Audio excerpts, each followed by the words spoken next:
911, where's your emergency? Oh my God. Hello, someone stole my car and my kids inside of it. Where are you at? I'm on Navajo where Joe Harvey where the stripes and officers. I'm sorry, you're where? Where the stripes and officers on Navajo and El Paso. Okay, what kind of vehicle is it? It's a white, new Hyundai. And my kids are in the car. Just seconds earlier, the mom had left her children in her car while she went into the convenience store. Okay, what's your name? Melody. Okay, Melody. How many kids are in the car? 2 of them. I have a 11-month-old and a 6-year-old. Okay, Melody. Did you see who took the car? Huh? Did you see what they look like? She was a tall girl in a dress, and she was maybe black or Hispanic. Her kid a black dress on with heels. In a black dress? She was just inside the stripe. Yeah, she was just inside the stripe. She just opened the door and she jumped in. She took off with my baby. Are you at the stripes right now? No, I was on the road. She dragged me on the road in the street. Okay, so you grabbed onto the car and got dragged for a little ways? I was at the stripes and this tall girl. She was very panicked as there were children still in the vehicle. Melody, which way did they go? They were going towards Grimes.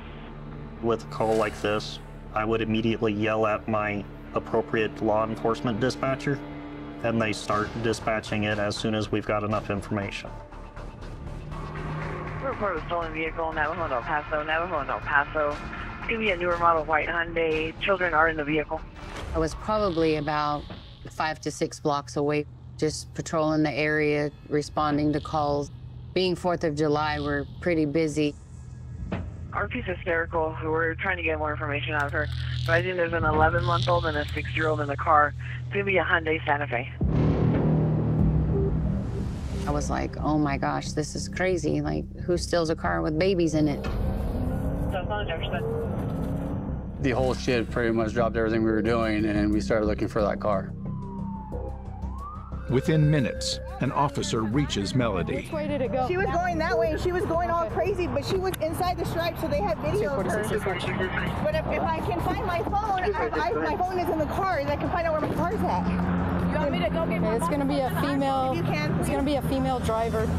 The mom she pushed the mom out of the way. Mom jumped on the hood. She drugged the mom. If you could start at 55, mom's got several abrasions. The owner of the vehicle had jumped on the hood of the car.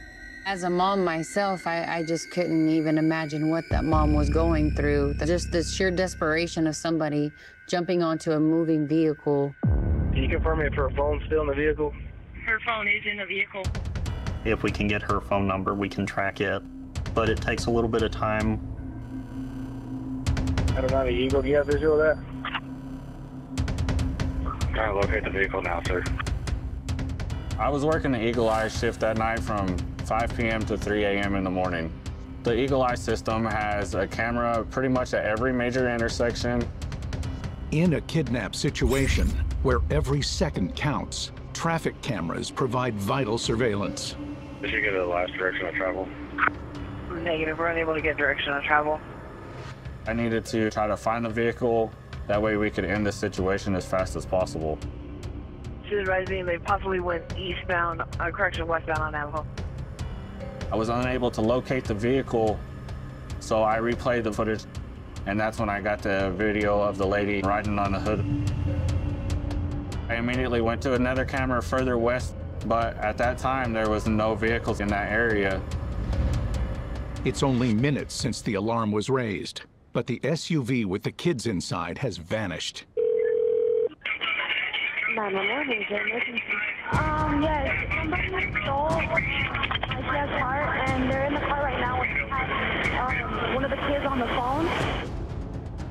I was in the center and we were all working on it, and they were yelling out, hey, I've got the grandmother on the phone. Okay, you said that your granddaughter's in the vehicle. She's 6 years old. Is there any other children in the vehicle? Yes, my grandson, and he's 11 months. The kidnapped 6-year-old is calling her grandmother from the back seat of the car. Are you FaceTiming the granddaughter? Where you at, baby? Oh my God, they hung up. Back in Eagle Eye, Control Officer Teague then spots something suspicious. I'm looking from Del Paso and Bender, which is just south of where the incident occurred. And I see a vehicle coming off of a side street at a high rate of speed. And so once the vehicle comes off the side street, I noticed it stop at the intersection there. You said the vehicle has a white license plate with the Z symbol on the front. Del Paso and Bender turning eastbound. I immediately relayed the information. Officer Maxwell advised that she was in the area. Clear to pass on Bender. 09 Delta, run to pass on Bender. 51's at Del Paso and Bender. Just turned eastbound. I see it.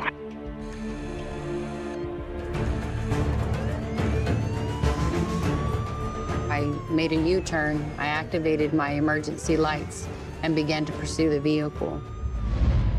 Sir, she's leaving at a high rate of speed, no lights on. I had just gone through the intersection of Bender and El Paso when Eagle gave us the information. I turned my patrol car around to head back towards that intersection. She ran the red light eastbound, southbound on Jefferson. The vehicle didn't stop, and she accelerated through the intersection. She made a southbound turn without stopping at the red light. So her driving is becoming erratic, and she wasn't pulling over. As the pursuit begins, officers keep the distressed mother, Melody, informed. I think we have officers that found the vehicle. Yes. Just make sure my babies. Make sure my babies are in there. Have an ambulance come and check you out, just so you know. I just need to find my baby. I don't care about nothing else. Yep, you can hear them. You can hear them. They're going. They're chasing the car right now. The suspect leads police into a maze of residential streets where July 4th celebrations are in full swing. I was seeing fireworks going off, and she's driving down a residential area. She's blowing through intersections. She's not stopping at stop signs. We just gotta get it stopped without them crashing or anything happening to the kids or anybody else getting hurt. You just don't know what's gonna happen. I mean, who knows what she's thinking? If she has a gun and starts shooting at me, I can't shoot at the car. There's babies in there. You use out discretion because we don't need her to drive reckless and put those other kids in danger. If we're in the middle of a pursuit and their driving becomes a danger to the public, we make the decision to stop so that they know that they're no longer being pursued, and hopefully they stop driving recklessly. So I slowed down, I turned my lights off, and I discontinued the pursuit at that time because it was just too dangerous for the public. Did you lose her? 10-4. I didn't want to stay too close behind her. She started picking up speed the more I got behind her. Having to call off a pursuit, it's a tough decision to make. It's the right decision to make to keep the public safe, but at the same time, it almost feels like you're defeated.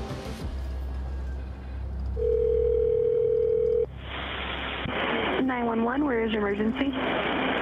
Yes, I'm calling because right in front of my house, a car stopped all of a sudden and left a little kid in the front, like across the street.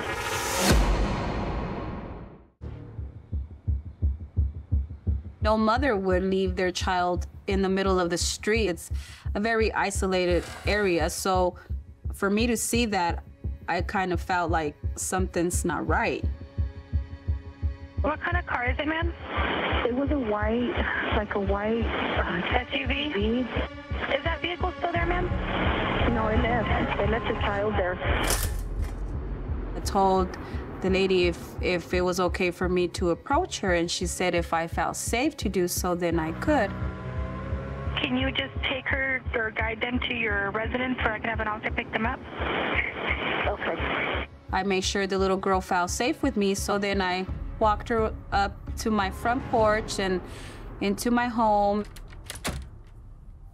Units, we're getting a call from 201 West Apache. She dropped off the 6-year-old. We're sending SO that way. 10-4, there's an 11-month-old baby as well in there. I'll head over there that way with Mom. 246.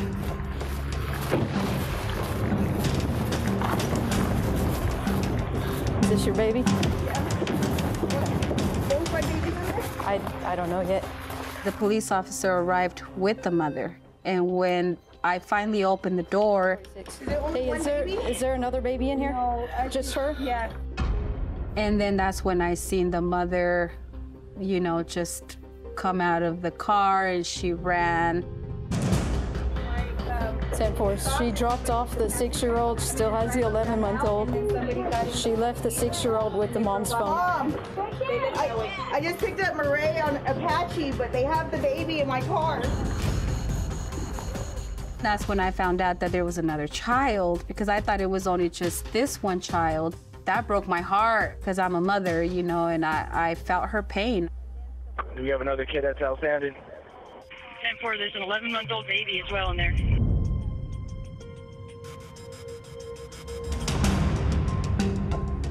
I'm trying to think of where she could possibly be going. We were on the east side of town. So the street that she was on, that road will lead you directly to the Texas state line. If the suspect crosses the state line, the pursuit will no longer be under Hobbs PD's control. At this point, I feel helpless because all I can hear is radio traffic. Officers are trying to relay information back and forth, but then the call comes in from one of our sergeants. Got that vehicle. Clear, male got in the vehicle. You guys don't have the baby. I have the baby still in the car. He's fine. Where you at? We're in the alley just north of Stevens.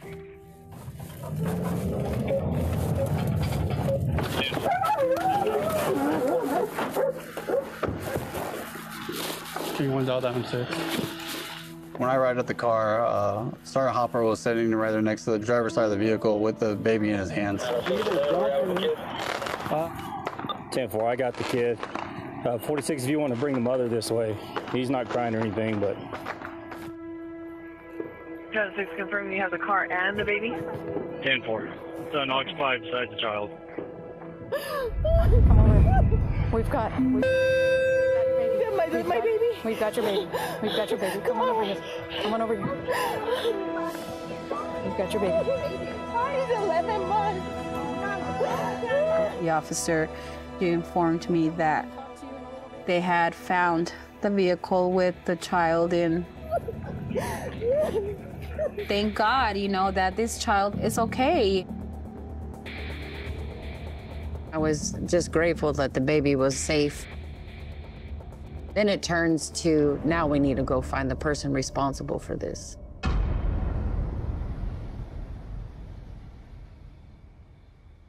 Hey, Adam 6, all units out here. Let's step back from this car. We're gonna get the K9 out, see if we can track her. I think she probably went to this field.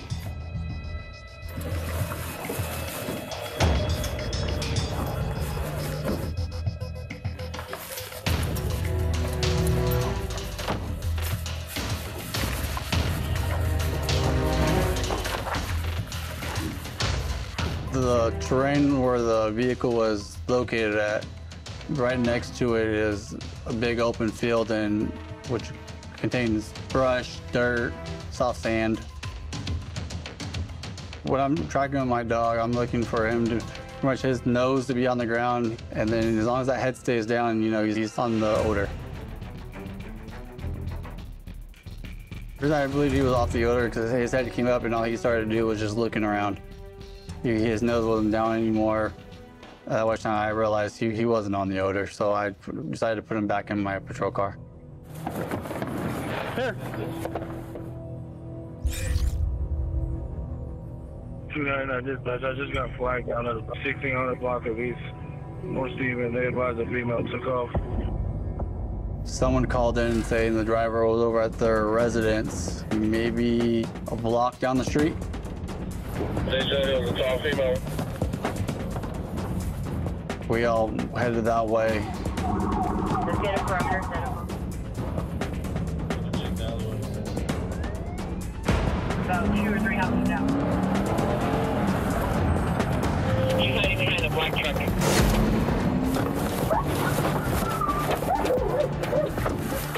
Me and other officers begin to run towards the backyard. The other officers go towards the alleyway. I decided I'm just gonna go and grab her. Stop! No!